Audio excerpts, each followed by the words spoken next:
So, Derek Bloom from Capital Legal Services.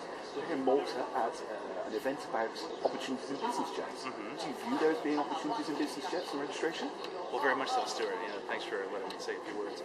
It's a wonderful event put together by Fiona Healy here at Aircraft Corporate Services, and I'm glad to be part of it. I'm working in Moscow currently. Our law firm has 30 attorneys in Moscow and St. Petersburg, and I work with Russians who are buying and selling aircraft. And I have communications going on with a couple of airlines looking to acquire regional jets. You have in the room here representatives of Embraer and Bombardier and Dassault, and these are important contacts. I've already spoken to Embraer, and we're chatting about some meetings we're going to have in Moscow in the future.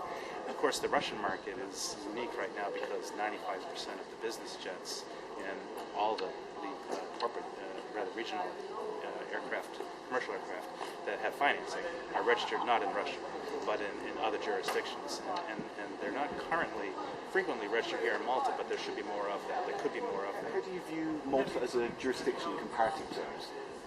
Well, it currently is a growing presence in the market.